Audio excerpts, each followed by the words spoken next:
Alléluia. Que Dieu te bénisse. Amen. Nous allons voir notre thème ce matin. Amen. Le thème est intitulé Comment voir la gloire de Dieu. Amen. Comment voir la gloire de Dieu. Amen. Comment voir la gloire de Dieu. Comment voir la gloire de Dieu. Comment voir la gloire de Dieu. Amen. Pour cela, nous allons commencer par lire 2 Corinthiens 3, versets 7 à 9. Et ensuite, nous allons lire 2 Corinthiens 3, verset 6. Amen. 2 Corinthiens 3, verset 7 à 9. Je lis la parole de Dieu. Or, si le ministère de la mort, gravé avec des lettres sur des pierres, a été glorieux, au point que les fils d'Israël ne pouvaient fixer les regards sur le visage de Moïse, à cause de la gloire de son visage, bien que cette gloire fût passagère. Combien le ministère de l'Esprit ne serait-il pas plus glorieux? Si le ministère de la condamnation a été glorieux, le ministère de la justice est beaucoup plus supérieur en gloire. Amen. Donc il est écrit ici que le ministère de la mort, amen, a été glorieux. Mais la Bible dit, si le ministère de la mort, c'est-à-dire que si la loi dont se prévenait Moïse pour manifester la gloire de Dieu. Moïse partait à la rencontre de Dieu pour recevoir la loi. Et la Bible dit que la loi, c'est la mort. La loi, c'est le ministère de la mort. Et ici, on dit que si le ministère de la mort, le ministère qui produit la mort, a été glorieux, qu'en serait-il pour le ministère de la justice? Le ministère de la justice sera beaucoup plus glorieux. Amen. C'est ça qu'il s'agit. Si le ministère de la condamnation a été glorieux, le ministère de la justice est de beaucoup supérieur à la supérieure en gloire. Amen. Le ministère de la mort, c'était le ministère de la loi. Amen. Et il a dit que la loi tue. La loi tue ses enfants. Mais le ministère de la justice, qui est le ministère de Christ, la nouvelle alliance, est supérieur en gloire. Amen. Nous allons lire 2 Corinthiens 3, verset 6. Amen. Il nous a aussi rendus capables d'être ministres d'une nouvelle alliance, non de la lettre, mais de l'esprit. Car la lettre tue, mais l'esprit quoi? Vivifie. Donc il dit que nous aussi, nous, les chrétiens, amen, il nous a rendus capables d'être ministres, d'être enfants de Dieu, d'être diacres, d'être pasteurs, d'être, comment on appelle ça, évangélique, d'être prophète, d'être quoi encore, enseignant, docteur, d'être servante, serviteur de Dieu. Amen. Donc, Dieu nous a rendus capables d'être cela. Et nous sommes capables par rapport à quoi? Par rapport à la nouvelle alliance. Amen. Donc, il nous a rendus capables d'être ministres. Il nous a rendus capables d'être enfants de Dieu. Il nous a rendus capables d'être filles de Dieu, d'être serviteurs, servantes de Dieu, d'être diacres, diaconesses, d'être prophètes, enseignants, docteur, comment on appelle ça encore, pasteur, évangéliste, apôtre. C'est par l'alliance, par la nouvelle alliance que tu as été rendu capable. Amen.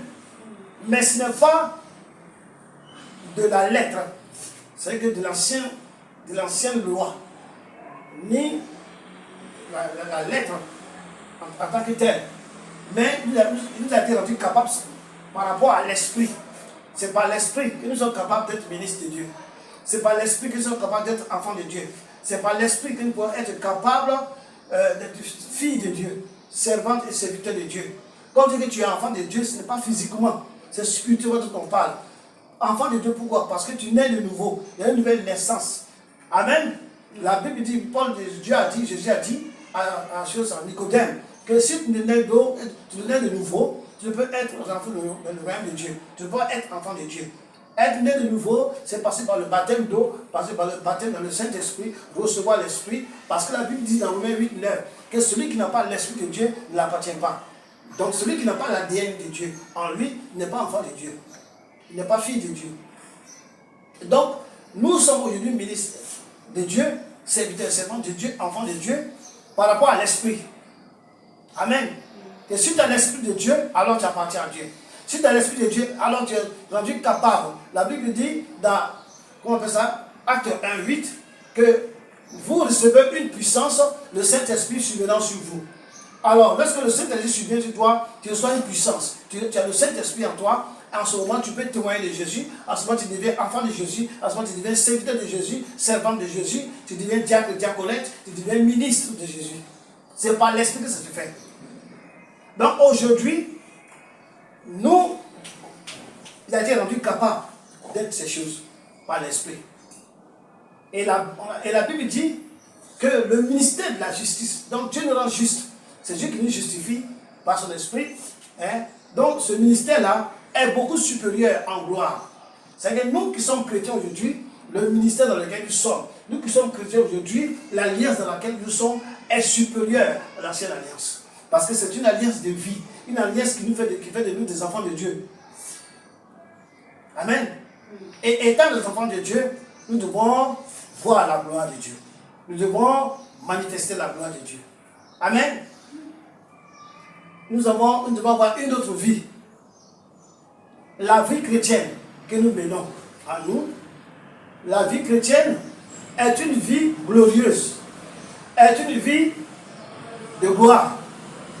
Ce n'est pas une vie monotone, une vie de ténèbres, mais une vie de gloire, une vie active, qui nous donne, qui est manifestée par une foi active. La foi que nous avons, elle doit être active et nous devons agir pour la gloire de Dieu, marcher de gloire en toute gloire. Et la vie chrétienne est alors une vie glorieuse. Amen. C'est une vie pleine de lumière. C'est une vie pleine de puissance. Tout chrétien a la puissance. Quelle puissance? La puissance de Dieu. La Bible dit que celui qui est en nous est plus fort que celui qui est dehors. Qui est en nous? Le Saint-Esprit. Le Saint-Esprit c'est qui? Le Saint-Esprit c'est Dieu. Et qui est au dehors? L'ennemi, le diable. Donc Dieu est plus fort que le diable. Et Dieu est en nous, donc Dieu est en nous. La Bible dit que Dieu qui est en nous est plus fort que le diable. Et si Dieu est en nous et qu'il nous a inculqué sa puissance, il nous a donné sa puissance, que nous avons reçue par le baptême du Saint-Esprit, alors nous devenons puissants. Amen. Et nous devons mener une vie de puissance. Tout chrétien doit être conscient qu'il est de loin supérieur aux démons, supérieur au diable. Que tout chrétien doit savoir qu'il doit marcher de gloire en gloire. Que sa vie est une vie de gloire. Quand on parle de gloire, ce n'est pas la gloire comme si le monde, comme ça, mais la gloire, c'est toute adversité. La victoire, c'est toute adversité. La puissance, c'est toute adversité. Dieu a dit dans Marc 7, 17 à 18 là-bas, que voici les miracles accompagnant ceux qui ont cru. Amen. Voici les miracles. À un moment, ils chasseront les démons. À un moment, ils opposeront les mains aux malades, les malades seront guéris. C'est une puissance que nous avons qui nous permet de chasser les démons. Sinon, nous-mêmes, en tant qu'être humain, quelle puissance nous avons pour chasser les démons? Non. Mais nous avons reçu une puissance, comme j'ai dit tout à l'heure, dans Acte 8, 1, verset 8, que vous recevez une puissance, le Saint-Esprit survenant sur vous. Donc nous recevons une puissance. Et cette puissance-là, nous devons la manifester. Cette puissance-là nous permet aujourd'hui d'imposer les mains aux malades et ils sont guéris. Nous permet aujourd'hui de chasser les démons. Et cette puissance qui a nous, là, fait que lorsque nous buvons un quelconque breuvage, que cela ne nous fait rien. Amen. Mais cette puissance reste active en nous si nous sommes dans la sainteté, si nous sommes dans la sanctification. Cette puissance reste active en nous si nous croyons en Dieu, si nous obéissons à la parole de Dieu, nous obéissons à Dieu. Cette puissance est active en nous si nous obéissons au Saint-Esprit. Cette puissance est active en nous quand nous méditons, quand nous lisons, méditons, quand nous sommes en communion, dans la communion avec le Saint-Esprit. La Bible dit dans 1 Corinthiens 1, verset 9, que Jésus-Christ, le Fils de Dieu, Dieu l'a envoyé pour qu'il soit en communion avec nous. Aujourd'hui, Jésus-Christ est en chacun de nous. Et nous devons être en communion avec lui. Nous devons être dans la communication avec lui. Et un vrai enfant de Dieu doit communier avec Jésus. Doit communiquer avec Jésus. Doit entendre Jésus. Amen. Et la Bible dit que la vie chrétienne est une vie glorieuse. La vie chrétienne est une vie pleine de lumière. La vie chrétienne est une puissance. La Bible dit que la vie chrétienne vient de la nouvelle alliance. Donc la puissance que nous avons est une puissance qui vient au travers de la nouvelle alliance. Si tu es dans l'alliance, tu es dans la nouvelle alliance avec le Seigneur, alors tu reçois cette puissance-là. Dans l'Ancien Testament, le peuple juif, le peuple d'Israël, n'avaient pas tous cette puissance. N'avaient pas tous l'Esprit de Dieu. N'avaient pas tous l'Esprit de Jésus. C'était qui? Les prophètes. C'était qui? Les rois. C'était les sacrificateurs. Et toutes ces personnes que Dieu a bien voulu leur donner l'Esprit pour son œuvre. À part ces personnes, aucune autre personne n'avait l'Esprit. Aucune autre personne n'avait la puissance. C'est pourquoi le peuple juif était un peuple têtu, qui avait le cou droit. Il n'avait pas l'Esprit en eux. Il n'avait pas la puissance de Dieu en eux. Il n'avait pas la crainte de Dieu. Il n'entendait pas Dieu. Et pour entendre Dieu, il fallait aller voir un prophète. Aujourd'hui, nous pouvons entendre Dieu parce qu'il habite, il est en nous. Nous sommes sa maison. Nous sommes cohabitants avec lui. Dans notre corps, nous y sommes, lui aussi il est là-bas. Et étant dans la même maison, nous pouvons cohabiter, nous pouvons parler, afin de manifester la gloire. Amen. Celui qui a Christ est classé au-dessus de ceux qui n'ont pas Christ. Celui qui a Christ, il est classé au-dessus de ceux qui n'ont pas Christ. Qu'est-ce que ça veut dire? Celui qui a Christ, il a Dieu. Celui qui a Dieu en lui, il est supérieur à celui qui n'a pas Dieu. Amen. Celui qui a Christ est au-dessus de celui qui n'a pas Christ. Amen. C'est pourquoi notre ennemi, le diable, il nous combat. Parce qu'il sait que nous avons la puissance. Nous avons 2, la vie éternelle. Nous avons 3, la vie de l'abondance. Et ça ne lui plaît pas. Et ça, il ne veut pas. La seule chose que l'ennemi veut, c'est de nous envoyer en enfer. C'est pourquoi il nous combat. Or, si nous sommes ancrés en Jésus-Christ, il ne peut rien faire contre nous. Amen. Donc, nous avons Christ, nous sommes de ceux qui n'ont pas de Christ. La vie chrétienne n'est pas une vie de honte. Beaucoup de chrétiens ont honte. Beaucoup de chrétiens sont intimidés. Beaucoup de chrétiens sont timides. Alors que la Bible dit que nous n'avons pas reçu un esprit de timidité, mais un esprit de force et de sagesse. Amen. Mais beaucoup de chrétiens sont timides, sont intimidés. Ça veut dire qu'ils ne connaissent pas celui qui est en eux, qui n'ont pas la communion avec celui qui est en eux, qui n'ont pas la communication avec celui qui est en eux. Quand tu sais que tu as Dieu en toi, quand tu sais que le Saint-Esprit est en toi, quand tu sais que tu communiques avec lui, la foi qui t'inculque ne peut pas t'amener à être intimidé, à être timide. Amen. Et cela doit changer. Donc, la vie chrétienne n'est pas une vie de honte. Nous apportons la solution au monde pour la vie. La vie, le monde est mort. Le monde est mort, le monde n'a pas la vie. Et nous, qui avons Christ, nous apportons la solution au monde. Nous apportons la vie au monde. Nous apportons la solution. Nous apportons la délivrance, la guérison, la restauration. Nous apportons la gloire de Dieu dans le monde. Nous apportons la solution dans le monde. Amen. Et c'est par nous que le monde vit. Si aujourd'hui il n'y a plus de chrétiens sur la terre, ça sera le chaos sur la terre. Amen. Donc par la prière des chrétiens, par l'intercession des chrétiens, et aussi pour l'amour des chrétiens que Dieu a, Dieu ne peut pas laisser le monde aller à la dérive avant le temps. Donc à cause de cela, aujourd'hui, Dieu a la main sur la terre. Et ces saints anges combattent l'ennemi.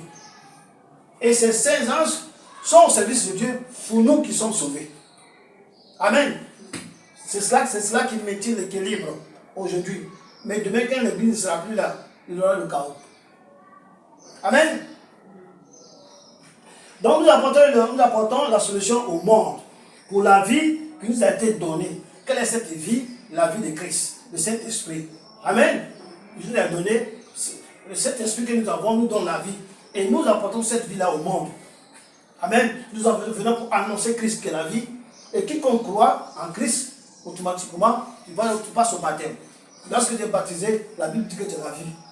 C'est dans Marc 16, 15, je crois, que celui qui croira et qui sera baptisé, amen, sera sauvé.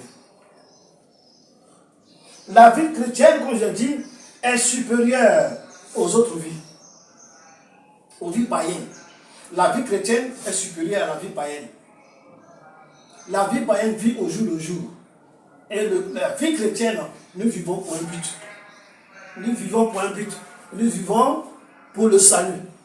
Nous vivons pour le salut. Amen. Nous vivons pour Christ qui nous amène au salut. Nous vivons pour Christ qui nous amène à la vie éternelle. Nous vivons pour Christ pour son œuvre. Tout ce que nous faisons pour Christ. Amen. Et le monde vit au jour le jour. Je peux dire le monde vit pour le diable. Amen. Donc la vie chrétienne est supérieure à la vie païenne, à la vie du monde. Mais beaucoup de chrétiens ne savent pas ça. Ils ne savent pas que leur vie qu'ils mènent est supérieure, spirituellement parlant et physiquement parlant même, au monde. Mais les chrétiens ne savent pas ça. Ils cherchent la vie du monde. Ils courent dans la vie du monde. Ils cherchent le bling-bling. Ils cherchent le matériel.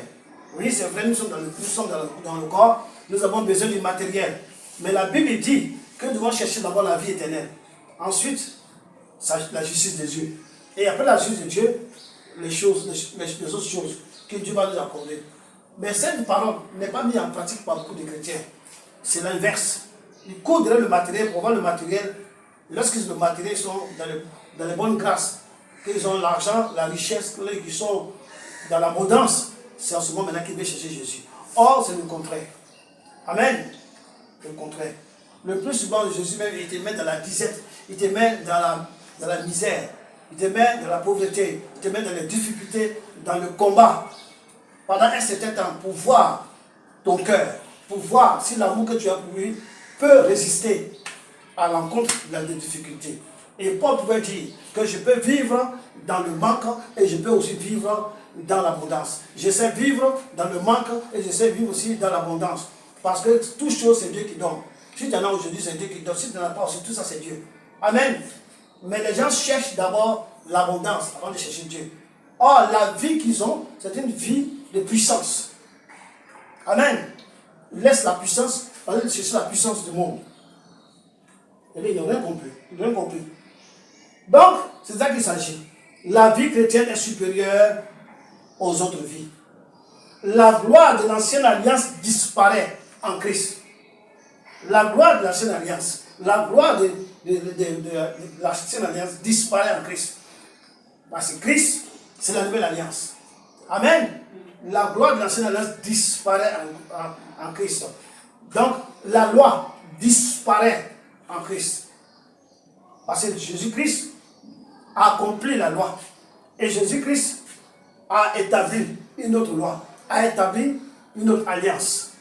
Et la loi de Christ, c'est elle qui est de loin supérieure. Je prends un exemple. La loi dit quoi? La loi de Moïse dit quoi? Que celui qui commet l'adultère, amen, il doit être quoi? Lapider, le tuer. Amen. Mais la loi de Christ dit quoi? Que celui qui regarde une femme, celle qui regarde un homme pour la désirer dans son cœur, a déjà commis quoi? L'adultère. C'est deux lois bien différentes. Pourquoi c'est différent? Parce qu'avant d'aller coucher avec une femme, c'est parce que tu la désires. C'est parce que tu l'as convoité. C'est de ça qu'il s'agit. Donc Jésus-Christ, la loi de Jésus-Christ est loi spirituelle. La loi ancienne, la loi de Moïse, c'est charnel. Tout était fait charnellement. Amen. L'adoration était charnelle. Amen. L'adoration, la loi, comment on appelle ça? Les conséquences, les punitions, tout ça c'était charnel. C'était physique, je veux dire. Mais la nouvelle alliance, tout est spirituel. L'adoration est spirituelle. Amen. Que Jésus-Christ a dit dans, comment on appelle ça? Jean 4, 24, que Dieu est esprit, que tout ce qui l'adore doit l'adorer en esprit et en vérité. Donc ce n'est plus physique. Ce n'est plus d'aller à la montagne. Ce n'est plus d'aller à Jérusalem. Ce n'est plus d'aller à un lieu. N'importe où tu es, tu peux adorer Dieu. N'importe où tu es, tu peux prier Dieu. N'importe où tu es, tu peux rentrer en communion avec Dieu. N'importe où tu es, tu peux rentrer en communication avec Dieu. Tu n'as plus besoin d'aller sur la montagne. Tu n'as plus besoin d'aller à Jérusalem. Tu n'as plus besoin d'aller en pèlerinage. Il n'y a plus de déplacement. Le Dieu Tout-Puissant, il est en toi, il est spirituel. Donc la nouvelle alliance, c'est une alliance spirituelle. Et l'ancienne alliance, c'est une alliance physique. Amen. L'ancienne alliance est venue pour nous montrer. L'ancienne alliance est venue pour montrer le péché. Pour montrer ce que Dieu n'aime pas. Et la punition était faite physiquement. Aujourd'hui, c'est pas facile. Aujourd'hui, ceux qui ont dit que si quelqu'un te gifle, elle dent pour dent. Amen. L'ancienne alliance. Mais Dieu, la nouvelle alliance dit quoi? Si quelqu'un te gifle, ne fait rien. Laisse-le. Amen. Pourquoi tu le laisses? En le giflant, tu fais bien de rembourser ton coup. Mais au-dedans de toi, tu pêches contre Dieu. Amen. Tu suis ton âme. Alors que Dieu est en toi. Et si ton âme est souillée, Dieu est venu composer avec toi. Donc tu es obligé de pardonner et de laisser d'avancer. Parce que la nouvelle alliance, elle est spirituelle. Amen. Donc, c'est là qu'il s'agit. Celui qui veut manifester la gloire de Dieu, qui veut manifester la gloire, doit accepter de s'approcher de Dieu. Avant, comme j'ai dit, pour s'approcher de Dieu, on montait sur la montagne. Physique. Pour s'approcher de Dieu, on partait à l'autel. Physique. Amen. Et ce n'était pas tout le monde qui partait à la montagne ou à l'autel de Dieu. Ce n'est pas tout le monde. Pour voir la gloire de Dieu, pour rencontrer, pour s'approcher de Dieu, il fallait aller voir les sacrificateurs. Aujourd'hui, ce n'est pas ça. Celui qui veut manifester la gloire de Dieu doit accepter de s'approcher de Dieu. Amen. C'est dans l'approche et l'intimité avec Dieu qu'on acquiert la manifestation de la gloire de Dieu. Donc c'est dans l'approche, amen, et dans la communion et la communication, dans l'intimité avec le Saint-Esprit que tu peux voir la gloire de Dieu. Amen. Tu vois la gloire de Dieu dans ta vie. Dieu avait appelé Moïse à s'approcher de lui, de l'ancienne alliance. De l'ancienne alliance, Moïse ne pouvait pas parler avec Dieu comme nous aussi aujourd'hui on parle avec Dieu. Tu es dans ta chambre, tu parles avec Dieu. Amen. Dans l'ancienne alliance, tu pouvais rester là et prier Dieu. Tu pouvais parler à Dieu. Amen. Mais tu ne pouvais pas communiquer avec Dieu. Bon, aujourd'hui, nous, dans la nouvelle alliance, nous pouvons rentrer dans notre chambre. Amen. Et communiquer avec Dieu. Tu parles, Dieu te répond. Communiquer. Amen.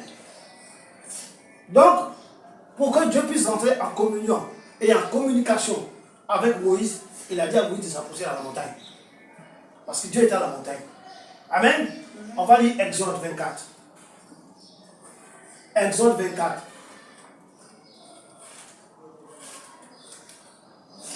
Exode 24, verset 1 à 4. Exode 24, verset 1 à 4. Pour que Dieu puisse rentrer en communication avec Moïse. Pour que Dieu puisse causer, communiquer avec Moïse. Hein? Dieu a dit à Moïse, monte à la montagne. Et Moïse est monté à la montagne. À la montagne, il y avait qui là-bas? Il y avait la présence de Dieu. Donc, Pour entrer dans la présence de Dieu, il fallait monter à la montagne. Amen. Tu ne peux pas rentrer dans sa présence n'importe comment. Il fallait monter à la montagne. Ou alors il fallait aller à l'autel. Amen. Exode 24, verset 1 à 4. Il lit la parole. Dieu dit à Moïse, Moïse, monte vers l'Éternel, toi et Aaron, Nadab et Abihu, et 70 des anciens d'Israël. Et vous vous prosternerez de loin. Moïse s'approchera seul de l'Éternel. Les autres ne s'approcheront pas, et le peuple ne montera point avec lui. Moïse vint rapporter au peuple toutes les paroles de l'Éternel et toutes les lois. Le peuple entier répondit d'une même voix, nous ferons tout ce que l'Éternel a dit. Moïse écrivit toutes les paroles de l'Éternel. Puis il s'éleva de bon matin et il bâtit un autel au pied de la montagne et dressa 12 pierres pour les 12 tribus d'Israël. Donc Dieu était sur l'autel, était sur la montagne. Et Moïse est monté là-bas. Les gens qui sont partis avec lui, ils ne sont pas arrivés là-bas. Ils sont arrivés à un certain niveau, ils sont restés là-bas. C'est Moïse qui a continué. Et arrivé là-bas, il a rencontré Dieu sur la montagne. Et lorsqu'il est venu, tout ce que Dieu lui a dit, il a répété ça. Il a rapporté ça. Et ensuite, au pied de la montagne, il a mis 12 pierres, qui signifient les 12 tribus d'Israël. Donc, les 12 pierres qui étaient au pied de la montagne, c'est le peuple d'Israël qui était devant Dieu comme ça. Et chaque pierre représentait une tribu. Amen. Et il a construit là un autel au pied de la montagne. Donc, quiconque peut-être qui voulait parler avec Dieu pouvait aller devant l'autel. Mais en ce temps, personne ne pouvait aller, si ce n'est que Moïse. Et Aaron peut-être. Amen. Donc, c'est de ça qu'il s'agit. Pour monter en ce temps, voir Jésus-Christ, il fallait monter à la montagne. Aujourd'hui de même, on peut monter à la montagne pour chercher Dieu. Comme on peut monter la montagne physique, on peut y monter pour chercher Dieu. On peut aussi monter à la montagne spirituelle. Amen. Les deux peuvent se faire aujourd'hui. Pourquoi je dis ça? Parce qu'à Abidjan, en Côte d'Ivoire, quand j'étais en Côte d'Ivoire, Amen, Dieu nous avait appelés, moi et 3 frères. Moi, dans mon église, dans l'église où j'étais, dans l'assemblée où j'étais, avec un frère. Et 3 autres. Un pasteur, une diaconesse et une prophétesse. Plus celui qui était avec moi dans l'assemblée où j'étais. Donc 5 personnes sont venues et nous sommes montés à la montagne.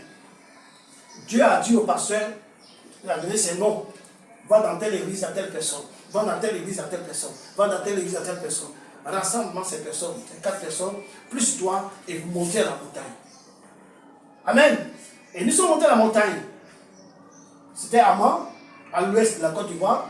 Nous sommes montés, nous les 5 personnes, à la montagne. Moi, j'ai trouvé ça bizarre.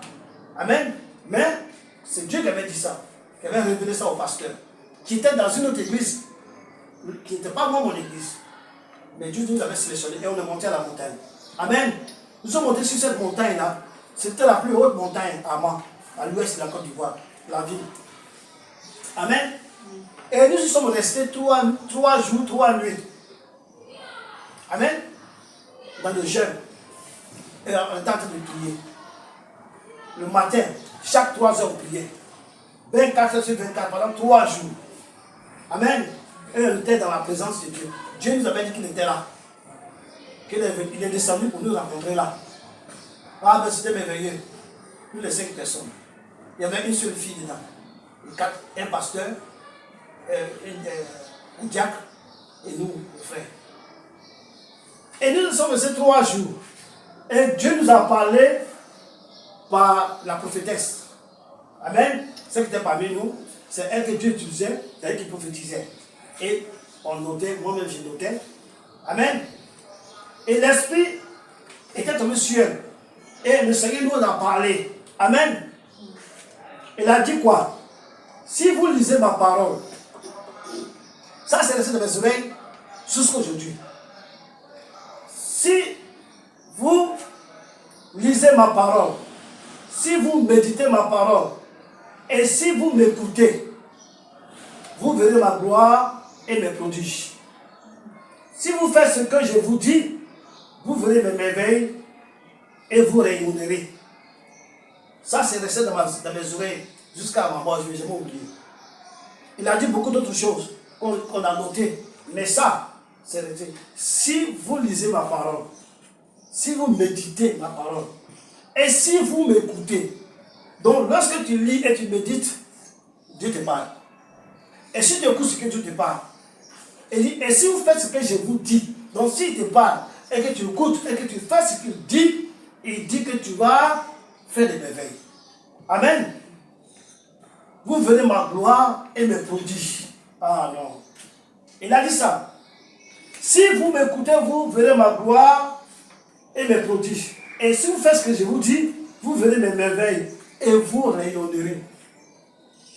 Donc ça veut dire qu'il y a des chrétiens qui ne rayonnent pas et il y a des chrétiens qui rayonnent. Le chrétien obéissant à la parole de Dieu et obéissant au Saint-Esprit, ce chrétien-là qui met la parole de Dieu en pratique, rayonne. C'est-à-dire qu'il brille. Quand il brille, ce n'est pas que tu brilles comme ça, là. Non, c'est spirituellement qu'on parle. Ton corps spirituel, tu dois briller. Des fois, même ton corps physique brille. Des fois, tu vas dire, oh, tu brilles, hein? Oui. Donc, c'est ce que le Seigneur a dit. Et il nous a donné beaucoup d'autres instructions. Beaucoup d'autres instructions qu'il nous a données. Qu'on a notées. Amen. Et nous sommes montés vraiment. Comme Moïse était monté. Et ce que Moïse a vu là-bas, que Dieu l'a parlé, il nous a parlé aussi. On a eu des songes. On a entendu la voix de Dieu. Audible, hein? Donc, c'est ça. Ça, c'est la montagne physique. Nous y sommes il y a des années. Des années. C'est très longtemps. Amen. 2000, 2001, là-bas, je crois. Donc, ça fait très très longtemps. Et ça, c'est un truc de ma tête. Mais avant d'y arriver, nous avons fait beaucoup, on a connu beaucoup d'obstacles. D'abord, quand le pasteur est passé d'église à église pour nous rassembler, nous on n'a pas cru. Je me disais, mais pourquoi moi et les autres, pas les autres de l'église? Pourquoi moi et le frère? Dieu nous avait mis l'esprit de quoi? De doute. Il nous avait mis l'esprit de raisonnement. Mais par la prière, tout ça c'est tombé. Il dit, oh frère, ok frère, on a compris. C'est demain on va partir, on va prier. Donc chacun a prié. Amen. Et le frère est venu, nous sommes partis. Il y a eu beaucoup d'obstacles. Il ne voulait pas aller. C'est ça. Donc, avant de monter à la présence de Dieu, avant de monter à la montagne de Dieu, il faut ôter toute chose qui essaie de te bloquer. Lorsque tu veux jeûner, prier, il y a toujours quelque chose qui veut te bloquer, t'empêcher de jeûner, de prier. Lorsque tu montes à la montagne physique, il y a quelque chose qui va te bloquer, qui va t'empêcher de monter et d'être dans la face de Dieu. Amen. D'être dans la face de Dieu. Qu'est-ce qui bloque? Qu'est-ce qui bloque lorsqu'on veut monter dans la montagne physique de Dieu? Ou qu'est-ce qui bloque lorsqu'on veut monter dans la montagne spirituelle de Dieu? Amen. Pour d'autres personnes, c'est le monde. Aller passer 3 jours dans la présence de Dieu, c'est trop pour eux. Il y a d'autres personnes, c'est la paresse. D'autres personnes encore, c'est la famille. On ne peut pas abandonner la famille pour aller passer 3 jours quelque part. D'autres personnes, ce sont les parents. Et il y a personne à la maison, c'est mon père, ma mère, c'est elle qui va s'occuper d'eux. C'est moi qui fais la cuisine. D'autres personnes encore, ce sont les amis. Ah, le week-end, on doit se rencontrer, on doit faire. Je ne peux pas aller prendre 3 jours pour jeûner chez la présence de Dieu. D'autres personnes encore, c'est le travail. Ah, je travaille, il n'y a pas le temps. Amen. D'autres personnes, c'est la fatigue. Ah, je suis trop fatigué dans ce temps-là, je ne peux pas jeûner. D'autres personnes, c'est quoi? Le sommeil. Je travaille trop. Oh, j'ai des problèmes. Je suis malade. D'autres personnes, c'est autre chose. Or, si tu ne cherches pas Dieu, Dieu ne va pas te chercher toi. Amen. Si tu veux voir la gloire de Dieu, tu dois chercher Dieu. Tu veux voir la gloire de Dieu, tu dois monter à la montagne de Dieu pour le rencontrer, pour qu'il te parle. Amen. Comme j'ai dit, pour monter à la montagne, il y a beaucoup de problèmes. Il y a la montagne physique, la montagne spirituelle. La montagne physique, c'est quoi? C'est ce que je viens de vous expliquer. Nous sommes montés effectivement à une vraie montagne, qui était la plus haute montagne dans cette ville-là. Il y avait plusieurs montagnes, mais c'est la plus haute montagne. Quand tu es sur cette montagne, tu vois toute la ville. Ça, c'était la montagne physique. Tu peux monter aussi. De nos jours, tu peux monter dans une montagne. Prendre 3 jours, monter la montagne comme on l'a fait. Jeûner, prier pendant 3 jours, chercher Dieu. Si tu as cœur de faire cela. Si tu as peur d'aller seul, vous pouvez être 2, 3, 4, 5, allez faire cela. Nous, à notre temps, on était 5 personnes. Il y avait un pasteur, il y avait une prophétesse, il y avait un diacre, et il y avait nous qui étions 2 frères. 5 personnes. Ils ont monté. Amen. Il y a aussi la montagne spirituelle. Amen. La montagne physique, c'est l'ancienne alliance. La montagne spirituelle, c'est la nouvelle alliance. La montagne spirituelle, c'est quoi? C'est lorsque tu t'isoles. Amen. Tu t'isoles toi seul. C'est lorsque tu t'éloignes de toutes choses. Amen. Et tu prends un temps. Ça peut être 3 jours. Ça peut être 1 semaine. Tu t'isoles. Tu te mets à part. Tu fuis le monde. Amen. Pour cela, il faut être fort. Pourquoi tout abandonner comme ça 3 jours? Il faut être fort. Il faut chercher ton Dieu. Il faut le désirer. Pour abandonner 1 semaine, pour monter à la montagne physique, ou bien de monter à la montagne spirituelle. La montagne spirituelle, c'est l'isolement. La montagne spirituelle, c'est mettre à part. Amen. S'éloigner de tout. S'éloigner de quoi? S'éloigner des réseaux sociaux. S'éloigner de la télévision. S'éloigner de la nourriture. S'éloigner de l'amusement. Des cinémas. Arrêter toutes choses. C'est-à-dire que tu arrêtes tout. Tu fermes ton portable. Je n'ai pas dit de le mettre ça sur avion. Tu fermes le portable. Tout le portable. Et puis tu te mets quelque part. Toi seul. Ou bien avec des frères. Pendant 3 jours. Amen. Ça peut être dans une maison.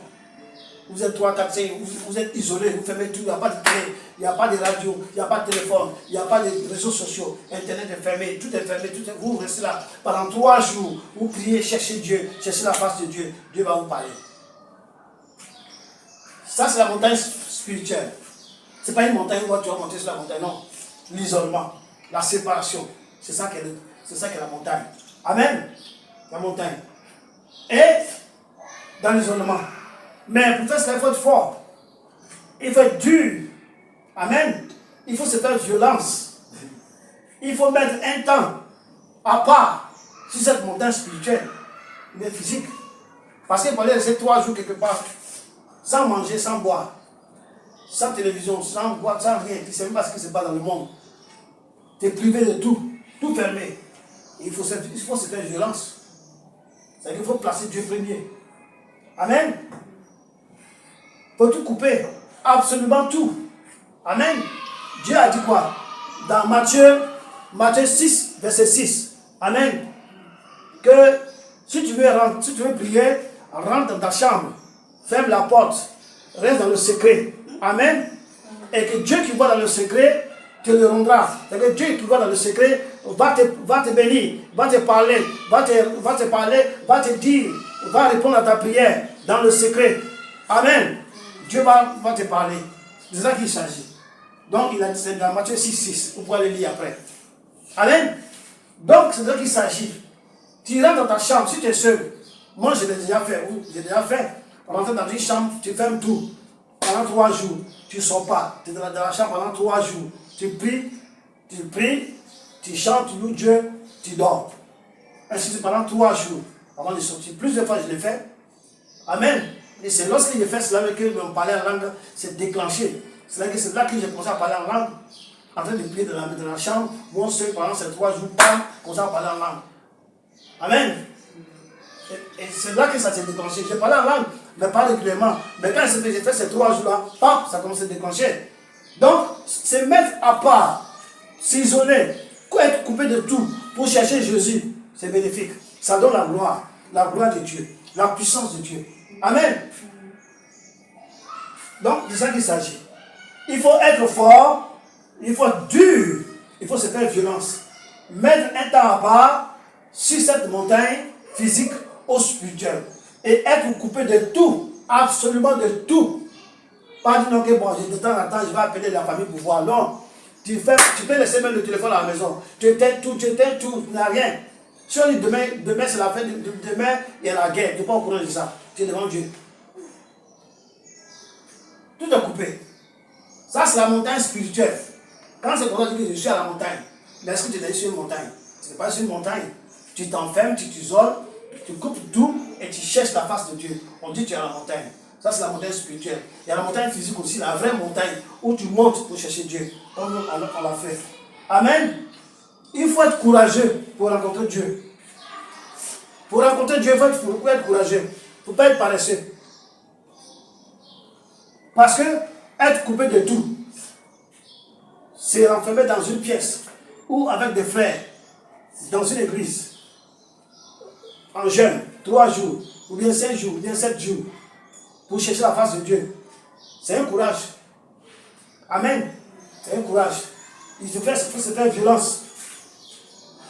3 jours et 3 nuits. Sans manger, boire. Rester dans le secret. Chercher la face de Dieu. Amen. Dans la prière, dans la louange, dans l'adoration. Chercher la face de Dieu pendant 3 jours. Dieu va te parler obligatoirement. Amen. Il va te parler. Dieu cherche qui? Dieu cherche la chaleur de notre cœur. Dieu cherche la chaleur de notre cœur. La chaleur, c'est quoi? Dieu cherche que ton cœur soit concentré sur lui seul. Que ton cœur cherche Dieu lui seul. Pas chercher quelqu'un à côté, lui seul. Tu mets un temps à côté, ton cœur est dédié à Dieu. Lui seul, Dieu va réchauffer ton cœur. Dieu cherche un des cœurs à réchauffer. Dieu cherche la chaleur de notre cœur. Amen. On doit prier avec tout notre esprit, avec tout notre cœur. Lorsque tu es sur la montagne, physique ou spirituelle, tu dois prier de tout ton cœur, tu dois prier de toute ton âme, tu dois prier de tout ton être spirituel. Amen. Cherchez Dieu de tout ton cœur. On va lire Jérémie. Jérémie 29, verset 11 à 13. Amen. Jérémie 29, 11 à 13. Jérémie 29, 11 à 13. Jérémie 29, 11 à 13. C'est la parole. Jérémie 29, 11 à 13. Car je connais les projets que j'ai formés sur vous, dit l'Éternel, projets de paix et non de malheur, afin de vous donner un avenir et de l'espérance. Vous m'invoquerez et vous partirez. Vous me prierez et je vous exaucerai. Vous me chercherez et vous me trouverez, si vous me cherchez de tout votre cœur. Si vous me cherchez de tout votre cœur, de toute votre âme, de tout votre esprit, de tout votre être spirituel, si vous me cherchez, vous me trouverez. Donc pour trouver Jésus, il faut le chercher de tout ton être spirituel. C'est-à-dire que quoi? Mettre un temps à part. Un temps à part, tu vas choisir un temps. Tu vas choisir un jour ou des jours à part pour être avec Dieu, spirituellement parlant. Prier Dieu, louer Dieu, chanter, méditer. Et, comment on appelle ça? Lire la Bible. Pendant un certain nombre de jours, minimum 3 jours. Sans gêner, sans manger, sans boire. Être seulement dans la présence de Dieu, en esprit. Nous savons que Moïse a fait quoi? 40 jours dans la présence de Dieu, sans boire, sans manger. Amen. Si tu as pris ces 3 jours pour chercher la face de Dieu véritablement, sans manger, sans boire, ça va rien te faire. Au contraire, la présence de Dieu, la manifestation de la gloire de Dieu dans ta vie pendant ce temps, va te faire oublier même la fête. Amen. Donc, pour voir la gloire de Dieu, il faut s'en approcher. Plus on est avec Dieu, plus sa gloire se reflète sur nous.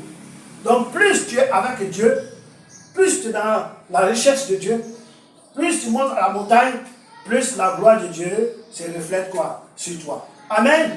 Ésaïe 34, verset 29 à 30. Ésaïe 34, non pardon, excusez-moi. Exode 34,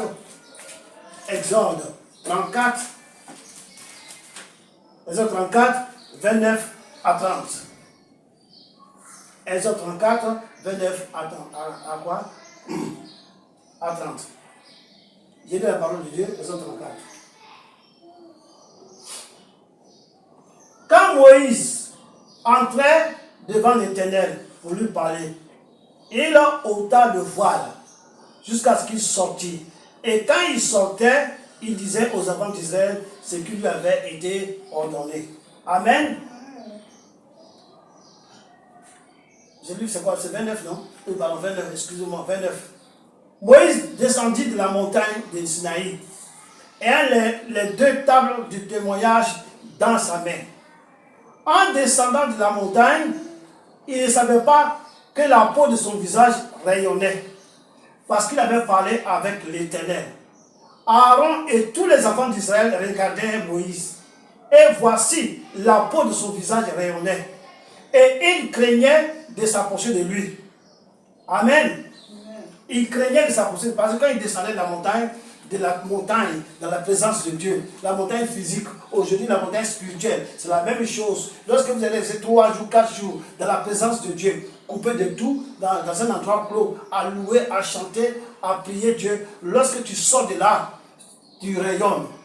Même si tu ne rayonnes pas comme Moïse, son visage, mais ton âme rayonne, ton esprit, ton être spirituel rayonne. Amen. Et ils avaient peur de s'approcher de Moïse parce qu'il avait fait 40 jours devant Dieu et son visage brillait, rayonnait. Ils avaient peur de s'approcher de lui. Amen. Verset 35. Les enfants d'Israël regardaient le visage de Moïse et voyaient que la peau de son visage rayonnait. Et Moïse remettait le voile sur son visage jusqu'à ce qu'il entrât pour parler à l'Éternel. Donc, quand ils ont vu que son visage rayonnait et qu'ils avaient peur de s'approcher, Moïse mettait quoi? Le voile. Amen. Le voile. Mais quand il rentrait dans la présence de Dieu, il enlevait ça. Il n'a pas fait les ça. Donc, chercher Dieu, monter la montagne de Dieu, la gloire de Dieu va se refléter sur toi. La gloire de Dieu. Si tu ne cherches pas Dieu, tu ne verras pas la gloire de Dieu. Si tu ne t'intéresses pas à Dieu, tu ne verras pas la main de Dieu dans ta vie. Si tu dis que Dieu voit, oh Dieu me voit, Dieu va faire, Dieu a dit que ça, sans prier, tu ne verras pas la gloire de Dieu. Tu ne cherches pas la communion, la communication avec Dieu, tu ne verras pas la gloire de Dieu. Tu seras un chrétien quelconque. Tu ne manifesteras aucune gloire, aucune puissance. Pourtant la puissance est en toi, pourtant la gloire est là. Mais tu ne la manifestes pas parce que tu ne cherches pas celui qui fait rayonner. Tu ne cherches pas celui qui fait manifester la gloire. Il faut chercher Dieu. Dans la Bible, Dieu dit, j'aime ceux qui m'aiment. Amen. Dieu aime ceux qui l'aiment. Ça veut dire quoi? Dieu aime ceux qui le cherchent. Amen. Dieu aime ceux qui le cherchent. Dieu aime ceux qui le cherchent. Si tu cherches Dieu, tu vas le trouver. Et dit que si vous le cherchez de tout votre cœur, de tout votre esprit. Et c'est écrit dans Jean 4, 24, Dieu est esprit. Donc vous cherchez Dieu, c'est un esprit que vous allez le chercher. Amen. Et si tu le cherches de ton esprit, de toute ton âme, tu vas le rencontrer. Amen. Aujourd'hui, quand tu rentres dans la gloire de Dieu, ce n'est pas la face seulement qui reflète la gloire de Dieu, mais c'est tout ton être, c'est-à-dire ton âme, ton esprit et ton corps, ton être tout entier qui brille, qui rayonne. Lorsque tu restes 3 jours dans la présence de Dieu et que Dieu t'a parlé et que tu as loué Dieu, que Dieu t'a requinqué, que ton âme brille, quand tu sors, tu deviens une autre personne. Quand les gens te voient, ils disent, ah, il y a quoi? Qu'est-ce qui se passe avec toi? Amen. Et la gloire de Dieu est là. Les forces des ténèbres prennent la fuite.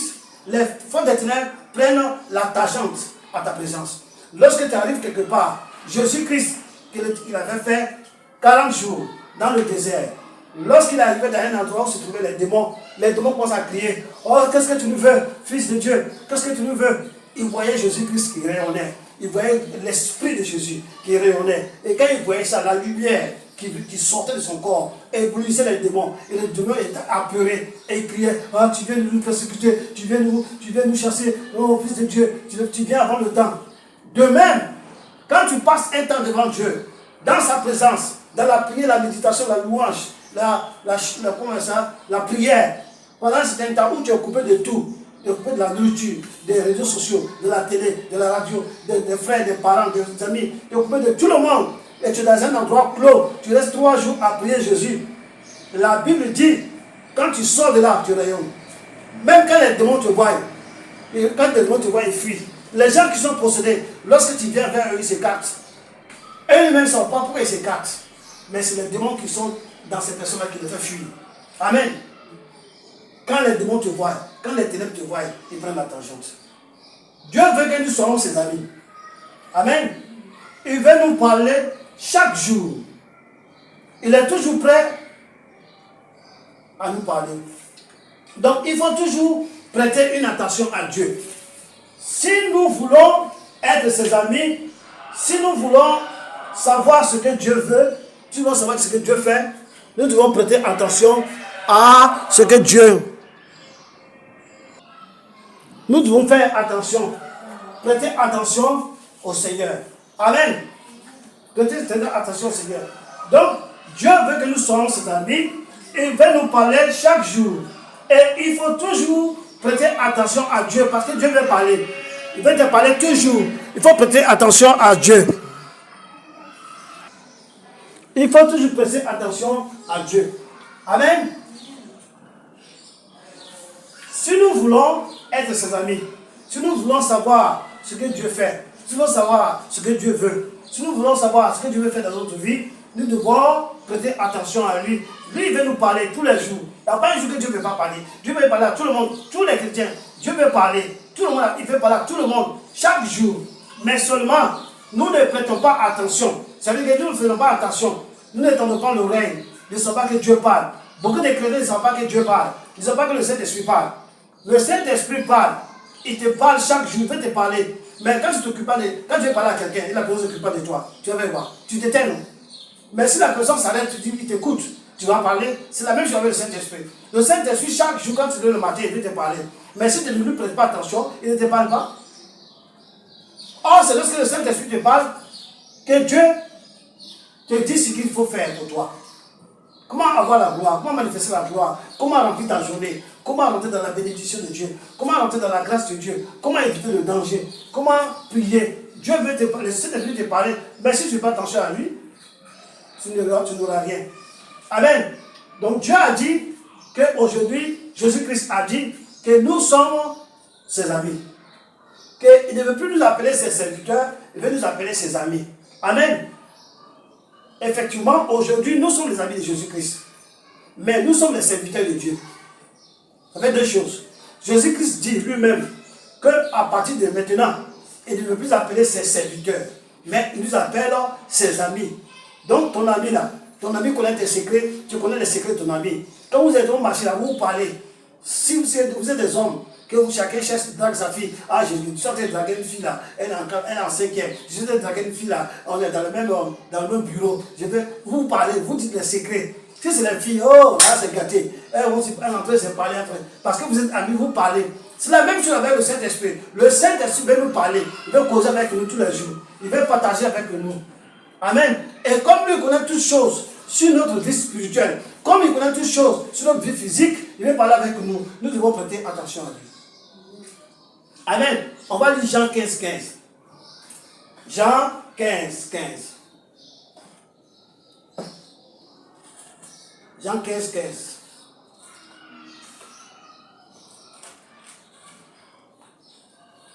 Jean 15, 15. J'ai lu la parole de Dieu. Je ne vous appelle plus serviteur, parce que le serviteur ne sait pas ce que fait son maître. Mais je vous ai appelé, mais je vous appelle ainsi ami, parce que je vous ai fait connaître tout ce que j'ai appris de mon Père. Donc il dit, je vous ai fait connaître tout, il n'y a pas de secret maintenant. Vous connaissez tout, qui je suis, qui est mon Père, et tout cela, vous connaissez tout. Donc il n'y a plus question de, comment on appelle ça, nous sommes maintenant des amis. Ils savent que Jésus-Christ, qui est le Fils, il est en même temps le Père. Comme il a dit dans Jean 14, verset 8 à 9. Amen. Je suis le Père. Il dit, montrez-nous le Père. Il dit, je suis le Père. Alors je suis avec vous, et vous ne me connaissez pas. Amen. Donc, Dieu, il les a déjà expliqué. que c'est lui qui est Dieu, que c'est lui qui est le Père. Tout ce qui est secret, là, ils savent ça. Donc, ils surprisent ses serviteurs, ce sont ses amis. Parce qu'il dit que les serviteurs ne savent pas ce qu'ils font le maître. Oui, quand tu travailles chez quelqu'un là, tu travailles chez quelqu'un comme servante ou serviteur, ou tu travailles chez quelqu'un comme son employé. Est-ce que tu sais ce qu'il fait? Est-ce que tu connais sa vie? Toi, tout ce que tu sais, tu viens travailler, tu ne connais pas ses secrets. Mais si vous êtes amis, tu connais tous ses secrets, lui aussi connaît tous tes secrets. Donc aujourd'hui, nous sommes amis de Jésus-Christ de Nazareth. Mais nous sommes tous serviteurs, servantes de Dieu. Amen. Vous comprenez? C'est de ça qu'il s'agit.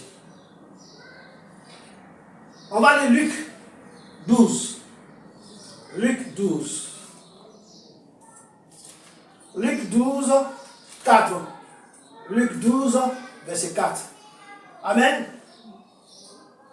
Je vous dis, à vous qui êtes mes amis, ne craignez pas ceux qui tuent le corps et qui, après cela, ne peuvent rien faire de plus.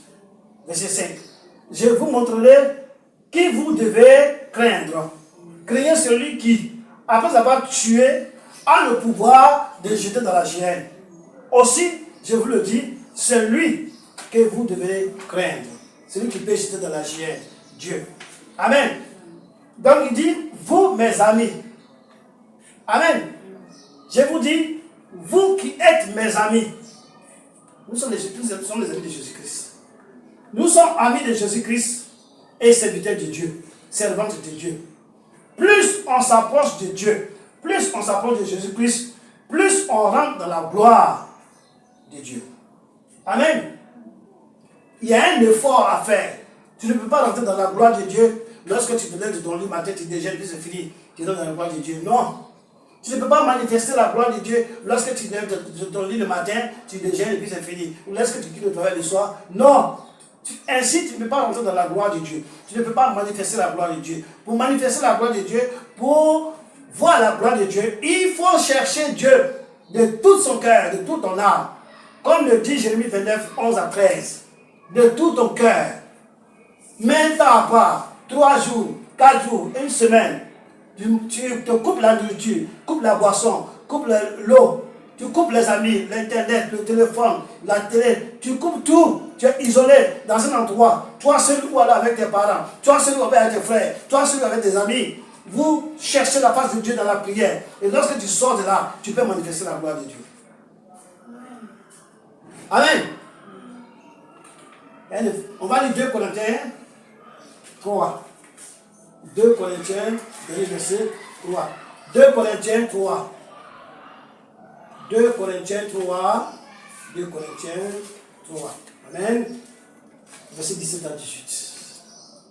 2 Corinthiens 3, 17 à 18. Amen. Lisez la parole de Dieu.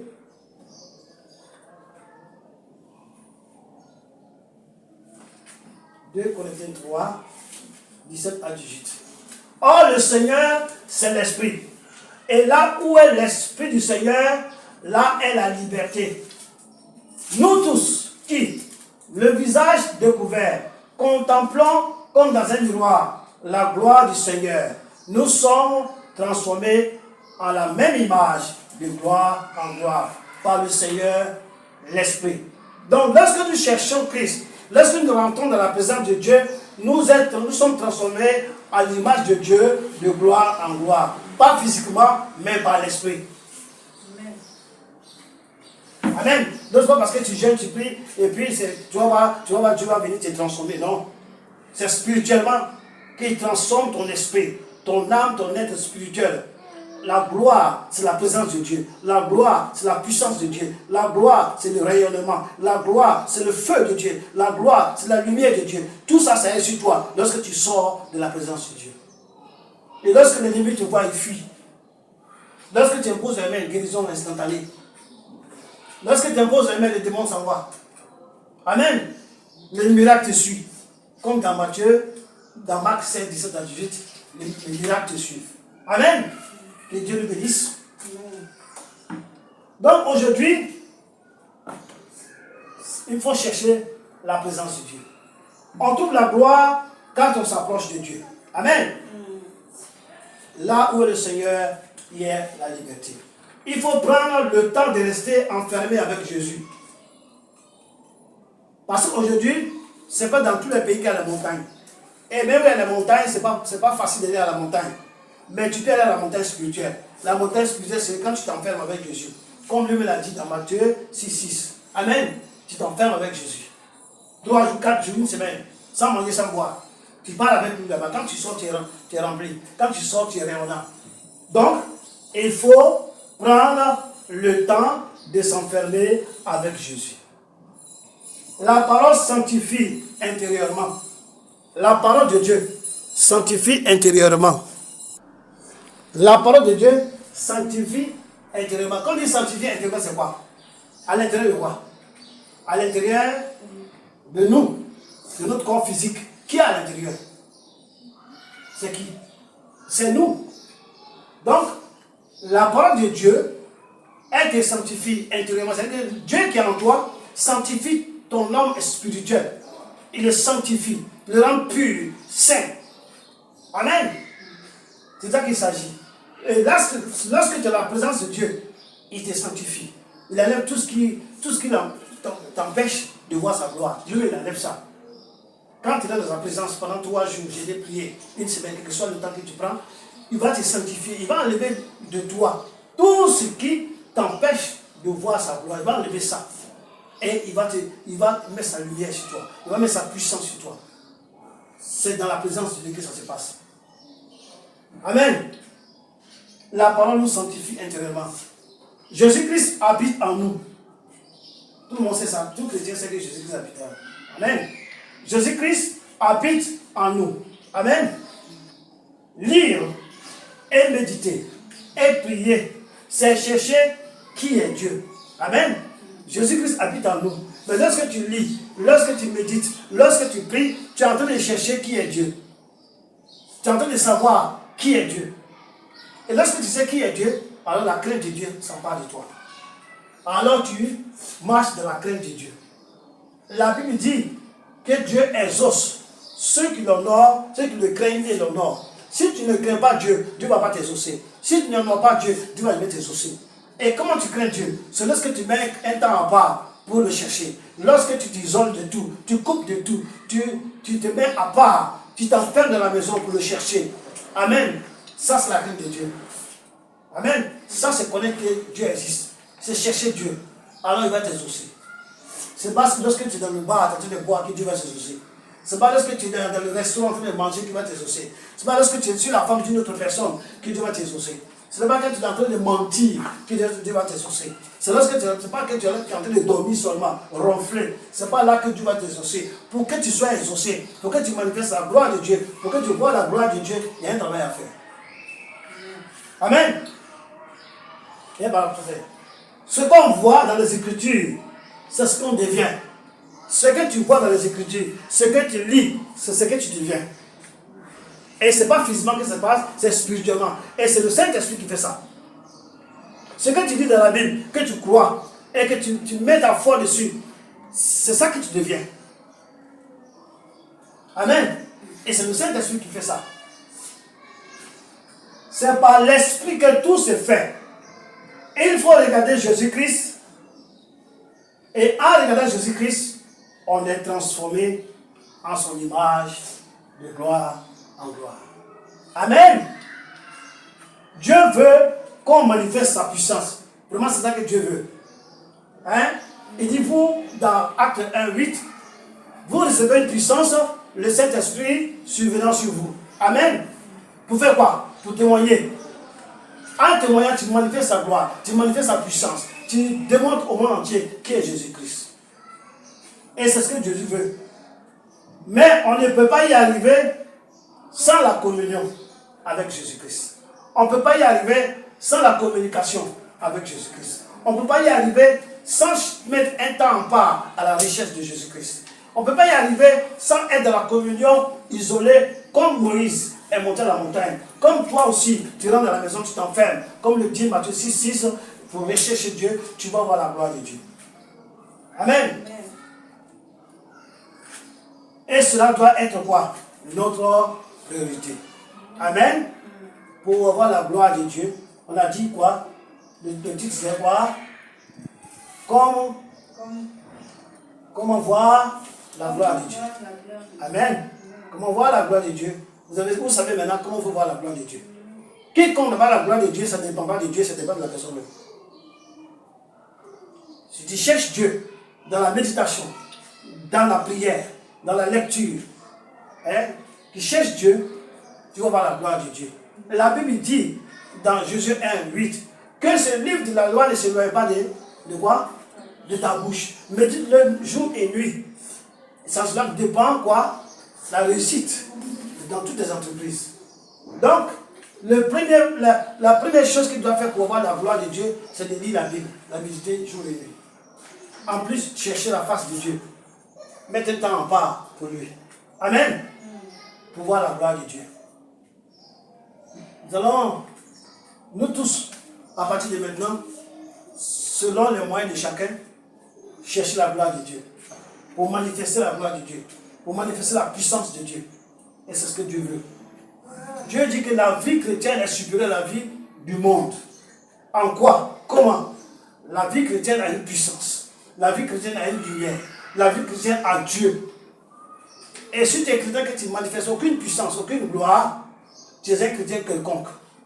Et ces gens-là, Dieu les appelle les chrétiens tièdes. Comme il a dit dans l'Apocalypse, tu n'es ni chaud, ni froid, je te vomis.